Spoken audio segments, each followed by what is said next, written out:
Hey, happy September, y'all. This is finally the month where in some parts of the country, things start cooling off, unless you're in Florida. The rest of the country, I was just flipping through my photos the other day of on this day, X, Y, and Z happened, and seeing pictures of different Renaissance festivals and going to the apple orchards and the cooler weather and, campfires in the backyard and just going, man, being in Florida, that doesn't happen. It goes from really hot to still hot, but kind of tolerable if you're awake early in the morning and you're done by afternoon siesta. Maybe by the end of the month, we'll start getting a little bit cooler evening temperatures, maybe 75 or whatever at night. But it is that time of year for most people that things are a little more tolerable. For those of you with families, kids are going back to school, so you have a little more free time. I mean, dare I use those words? That you have some flexibility in your schedule that you may not have had in the crazy month of August. So September does offer a lot of really good moments that we have the opportunity to be in the garden. So before I get into the monthly question and answer from the to-do list that I put out, I want to hit on the top 3 things for each of the growing zone areas that I would be doing in the garden this month. So if you are only able to do 3 things in your garden or on your homestead this month, these are the things that I would do. So if you're in USDA zones 3 through 8, so that's the more cold temperate kind of climates, the, Michigan, Minnesota, Wisconsin, all the way on down to, Georgia. These are the 3 things that I'd be doing. First of all, order your Dutch bulbs and your Dutch flowers for the springtime. So tulips, daffodils, crocus, muscari, all of those things that you want to be planting in the spring need to go in the ground in the next couple months, which means you need to order them now. So instead of waiting until the last minute and getting the slim pickings, get as many as you can now, especially those fun, rare ones that you've wanted year after year. Get as many of those as you can now. Get them ordered, still keep them chilled in the garage or, in the little crisper in the refrigerator. Don't need to plant them yet, but at least get them ordered. That also includes your garlic starts, because in the next couple months, those are going to need to go in the ground as well. So you don't need to plant them yet, but at least get them ordered so you have what you want from the stores. Second thing I'd be doing in those colder climate zones is your last round of soil amending. So we're not fertilizing this time of year in those colder climate zones. You're done with compost, you're done with blood meal, bone meal, none of that is going to be happening. Focus now on minerals. So you're doing rock dust, you're doing azomite, you're getting your fruit trees ready for winter by starting to refresh those wood chips, getting the grass clippings and that sort of thing around the base of the fruit trees, because they're slowly beginning to enter their dormancy, and you want to make sure there's good moisture retention there over the winter months. So right now, focus on azomite and your mineral dust, maybe some Epsom salts around those fruit trees, and this is your last round of big fertilization before the winter months hit and those go dormant. The third thing that I'd be doing in those colder climate zones, this is your last call for winter vegetables, especially if you have no hoop house, greenhouse, polytunnel. Hopefully you've already got your starts in the ground. If you do have a polytunnel or a greenhouse, I was starting things, now, and I'd be harvesting them in Kansas City in the middle of the winter, January, February, in the polytunnels. As long as you've got a good amount of straw and you keep those temperatures up just a little bit, then you're going to be harvesting some great winter veggies, over those cold winter months. I remember coming back after Christmas break to Kansas City, going into the polytunnel, and having Swiss chard and beets and kale and a lot of the brassica family, even through those winter months, in the middle of the freezing cold winter. There'd be 6-8 inches of snow on the outside of the polytunnel, but inside, if it's 40 degrees, you're still doing pretty good. So those are the 3 things I'd be doing in USDA zones 3 through 8. Now, if you are in USDA zones 9 through 11, very different. So our food forest season is slowly beginning to taper down, and our annual vegetable season is ramping up. So it's now time for us to be planting our gardens. I know that's so weird, starting gardens this time of year, especially for those of us, that came from the Midwest. It's your garden all winter long and not in the summer? Yep, that is literally the way we do it in zones 9 through 11. So in our USDA zones, this is really our last month, number one, to be planting tropical fruit trees. So I'm talking mangoes, avocados, strawberry trees, Barbados cherry, Suriname cherry, all of those super tropical that cannot deal with frost at all. This is your last time to really be planting those safely. Now, can you do it end of September, 1st of October? You can, but if we get any frost over the winter, that really is a pretty big risk. Now, I still wait to do a lot of the stone fruits until fall dormancy. So I'm waiting for peaches, pear, plum, nectarines, figs, mulberries. You can wait and do those all winter long, basically. But if you're wanting avocados, like now is it. Like, you better get those puppies in the ground. Now, in the food forest, very similar to the Midwest, we're only really focusing on minerals right now. So your azomite, your mineral dust, your rock dust. We can still do compost this time of year. This is a great time to add some vermicompost, some worm castings, fish emulsion on the fruit trees, but not a lot of nitrogen. We're not doing any more bone meal, not doing any more blood meal. We're starting to get those trees hardened off for the winter months. I don't want to be pressing a lot of green growth or new flowers on my fruit trees right now. Not the time to be doing that. So the fruit trees are slowly beginning to go to sleep. Now, the opposite is true for the annual vegetable garden. So right now in the annual vegetable garden, I want the green growth. So I'm doing things with a higher nitrogen content for my annual vegetable garden. So I'm doing a lot of bone meal, I'm doing fish emulsion, I'm doing sea kelp. All those things are going into my annual vegetables right now, but I'm really done with nitrogen and with phosphorus, a lot of the basic fertilizing in my food forest. I'm focusing mainly now on the annual vegetable bed. Third thing that I'd be doing in USDA zones 9 through 11 is getting my winter crops planted by seed from now until the end of the month. So mustard greens, minzuna, arugula, kale, a lot of the herbs, those are all things that I'm seeding right now. Right now I'm doing a lot of trays of cut flowers, the annual cut flowers, nasturtiums, marigolds, zinnias, cosmos, getting ready to do sunflowers, direct sowing those into the ground. My nightshades are already 4 to 6 inches tall. So if you have not planted your nightshades right now, you're probably going to want to start veering toward buying them from starts. You're a little bit late at this point to be doing them from seed. So nightshades, your tomatoes, your peppers, your eggplants, you could try them under grow lights, but it's really iffy right now. We're right at that kind of dividing line. So again, those are the 3 things I'd be doing in USDA zones 9 through 11.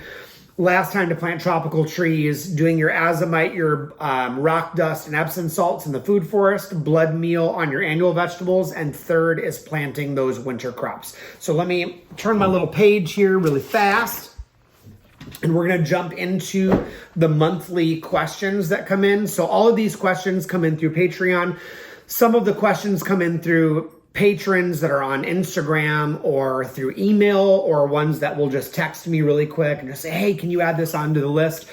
So I know it's so hard to reach the deadline to get those in, but the more questions that come in, the more we can get to on the monthly basis. So we have 9 questions right now that we're going to jump into. If you've never been a part of these Q&A before, you are welcome to check out Patreon, patreon.com/permaculturefx. And all of these Q&A, monthly classes, PDFs, mini classes, and bonus content are all there on Patreon. I do less for free on the social media these days because it's a really saturated market, and I would rather go much more in depth into topics like fertilizing, chop and drop, how to troubleshoot plants. Like a lot of those I want to do 45-minute classes on, which is better for Patreon. So you're welcome to check those out if this is your first time here. So let's get to our monthly Q&A for September. Question 1, I'm going to read these here. Is on termite prevention around an A-frame type structure. Now, obviously, chemicals are an option, but I think there's some things that we can do on the front end, 2 things specifically that can really prohibit the termites from really becoming a problem. So the first thing is preventative. So on the preventative end, never ever near a wood structure am I putting wood chips. I'm always keeping wood chips from a wood structure about 12 to 18 inches away. Now, what do you do in that space, between the structure and your wood chips? Probably pea gravel, lime rock, something with really good drainage. Play sand would be fine. I don't want a lot of weeds coming up, so I like to do lime rock or pea gravel because I just want it to be rock. Keep your wood chips away. If you have those decomposing wood chips right against a wood house, you're going to have the decomposing insects going into the wooden structure, which is not really what you want to be doing. So the second thing on that preventative end is keep your wood treated and sealed. Now on the organic end, there's a lot of natural, like soy-based or oil-based, mineral oil-based options that you can use to keep your wood treated, whether it's teak oil, linseed oil, neem oil. There's a lot of oils that you can use to keep your wood treated and to prevent the termites from going inside. There's a lot of chemical options as well. Thompson's Water Seal is great just to keep those termites out. The third thing that I would consider on the preventative end would be ensuring that your wood structures are elevated, whether that is using lime rock or a pea gravel as a foundation, keeping the wood structure off of the soil, or by using elevated concrete. So making sure that when you build the structure initially, that it has a good foundation, that the termites are not crawling underground and into your A-frame. So the first part of that is preventative, no wood chips around the structure, keeping your wood treated, keeping the foundation elevated. The second part of dealing with the termites is kind of on the proactive end. So they don't love a lot of highly scented things. So around those problematic areas, think of highly scented herbaceous plants. I'm not doing fruit trees and berry bushes because that's going to attract critters. And I don't want the roots interfering with the foundation. So think of things like lemongrass, Panadol, lemon balm, oregano, Cuban oregano, things that are very highly fragranced, that those terpenes are going to tend to keep, repelling those insects a little bit. Now, does it work amazing? No, but even if it works 20%, I'm still going to take it. So I would focus on that. The second part on the proactive end is when you get a dry time, sprinkle DE, diatomaceous earth, around that kind of 12 to 18 inches around the house. Now, it doesn't work once it gets wet. So DE is totally neutralized once it gets wet. Now, when it's dry, it has very sharp razor edges on it that are going to slice open the exoskeletons on the beetles, on ants, on those insects as they're trying to get into your house. The other thing you can do on the preventative end is when you do your annual or biannual power washing, use something like Basic H. So I use Basic H because it's organic. Secondly, because when it gets on the exoskeleton of an insect or it gets on the face of the insect, it kills it. So I use that and I'll just spray that as my cleaning agent as well on the side of a house. So a lot of power washers will have where you can add in your soap and you don't need a lot of Basic H. I'm talking like in a spray bottle, maybe a tablespoon, and then fill the rest up with water, empty that into your power washer, and then just power wash and clean as normal. And that's also going to help with that insect control around the house. Now, on the very last edge of that, so if you have done the preventative, you've done the proactive end, and you've got to do an organic treatment, there's a lot of companies that can offer some solutions on that. That's outside of my area of expertise. So I would say call a professional. And definitely, walk through, your own research process with that as well, because just because they say that it's organic and it's safe doesn't mean that it's the organic and safe that you want at your house. Because like diatomaceous earth is an organic substance. Do I want to be breathing in DE or using it with my animals in their nesting boxes or whatever? Absolutely not, because it's basically the equivalent of, what's that stuff that got into everybody's respiratory tracts that caused mesothelioma? Asbestos. It's like asbestos. It's going to shred the inside of the respiratory system over the long term, and it's organic. So just because it's organic, if we don't use it properly, it's going to have or could have negative effects. So that's the termite question. Number two, how do I troubleshoot plant health? So I would say the first thing to keep in mind, most people kill plants because of watering issues. Either watering way too much or watering not enough. And there really is not a way to say water this amount of time, this many days a week, and you're going to be perfect. There's no way to say that because it's going to depend on how humid is it? Did it rain that week? What's the temperature? What's the wind speed in that area? Is it drying it out too much? There's so many variables. What type of sand you have? Is there soil cover?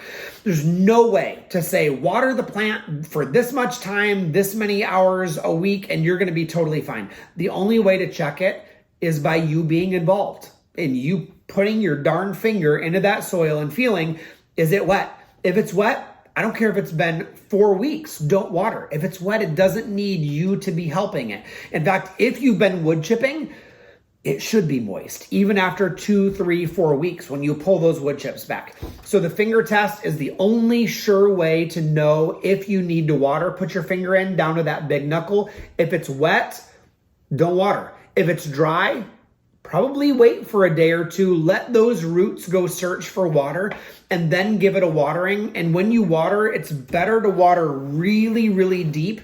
Let that water soak in than just water every day just for 5 seconds, and just being done. So water really, really deeply.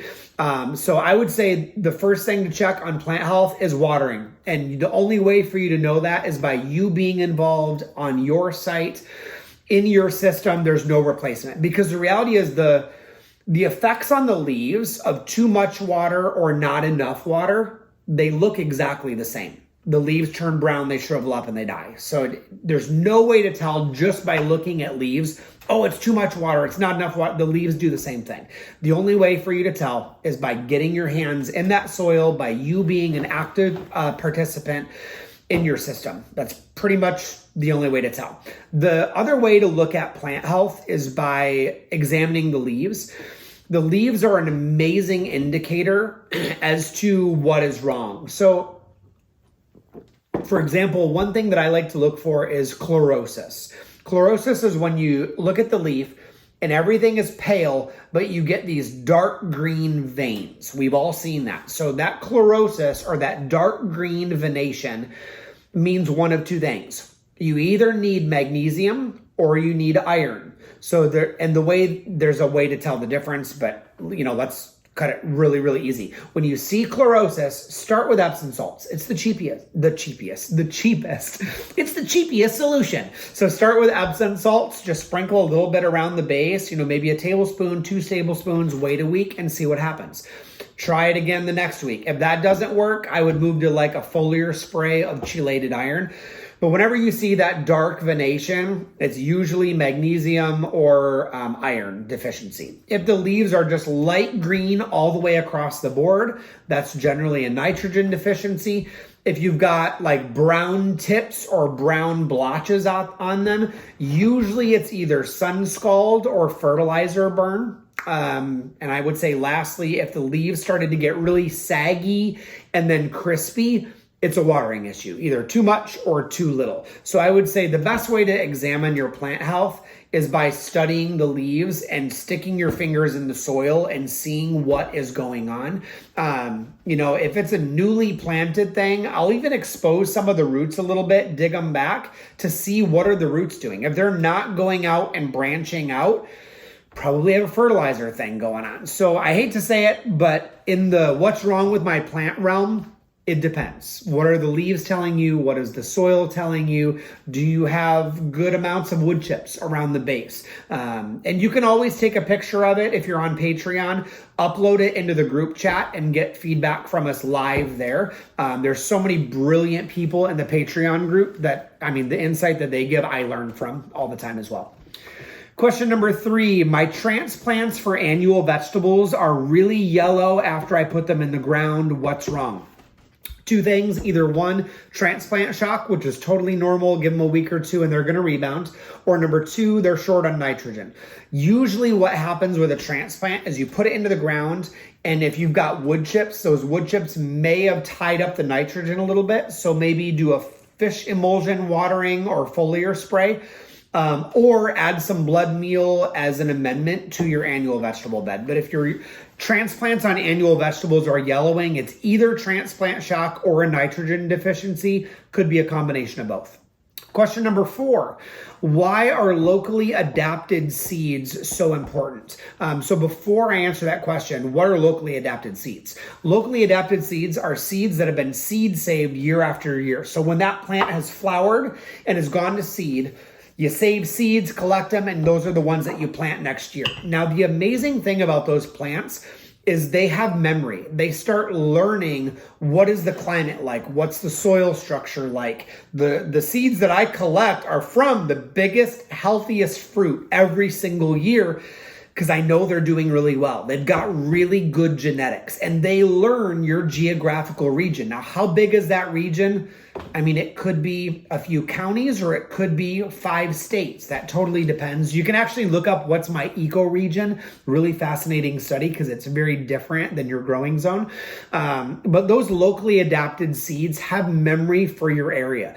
So anytime it's possible, get seeds as from a seed company that's as close to you as possible and that is doing seed saving. And here's the thing is I know there's a lot of local seed companies. I'm not going to shout any of them out that they're local, but they're buying seeds from 10 states away. And that's not actually helpful to you. Yeah, that's great to support a local business, but that's different than buying seeds that are locally adapted and that are used to your area for 1, 2, 3+ years. So there is a major benefit to buying those locally adapted seeds because they're used to your growing zones and those seeds have memory. They're going to thrive more in areas that are very similar to them. So like when I lived in the Midwest, I was like 2 hours from where Baker Creek Seed Company was. So that's where I got a lot of my seeds. I tried growing those same varieties here in Central Florida. They do terrible or they do mediocre, But then I started switching to locally adapted seeds. I get a lot of mine from Seed the Stars, from Ryan and Kelly. And they're, 20 minutes down the road or whatever, now they're an hour and a half, down the road. But their seeds are incredible. I mean, I'm talking, I did a few trays of some of the Landrace Seminole pumpkins. What else did I do? The Rosita eggplants, some Bulldog pumpkins. I did like 10 things from them this week. And some of them have already started coming up. And I'm talking 100% germination rate on some of these seeds. Like a lot of my trays, I'll put 1 seed in because I'm a cheapskate. And so I'll put 1 seed in and I've got a full tray. Everything came up. And I just don't get that if I buy seeds from another state and I try and grow them here. They just don't do as well. They don't thrive. Question number 5, what do we do with beans and peas in the food forest over the fall? That's a really good question. So the reason why I do beans and peas in the food forest are twofold. And so the answer to your question depends what's the purpose or what's the goal. So option 1 is I'm planting them for food. For me, I want to be eating the beans, the peas, or the legumes.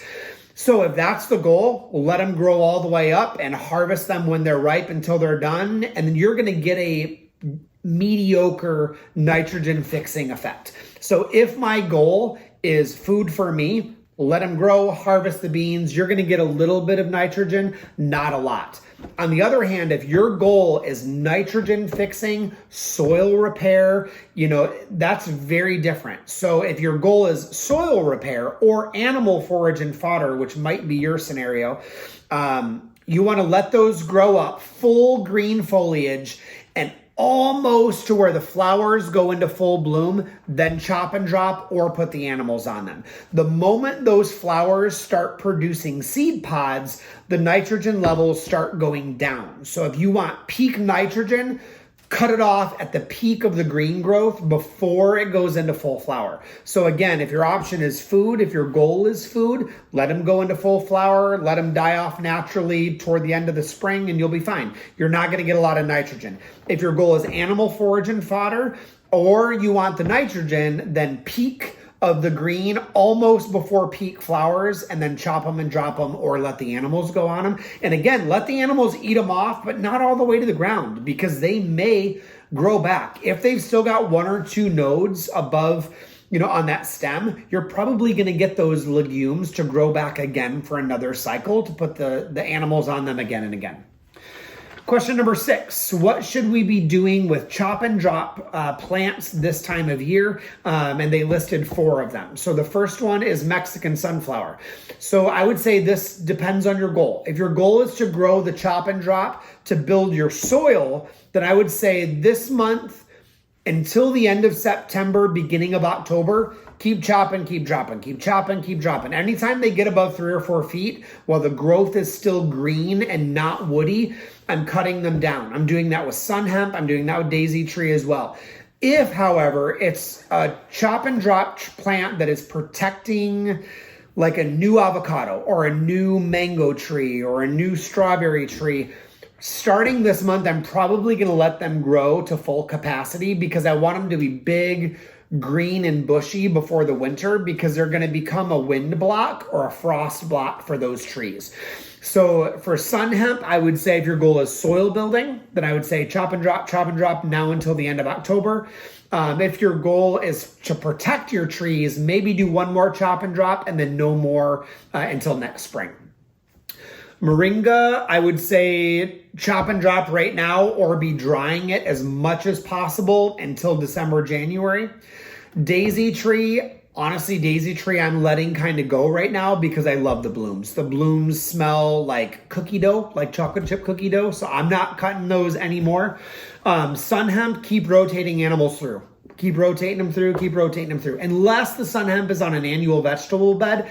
If that's the case, you're about 2 weeks late cutting them and putting them in your annual vegetable bed. But if you haven't done it yet, I would say run them through a chipper, before you put them on your annual vegetable bed.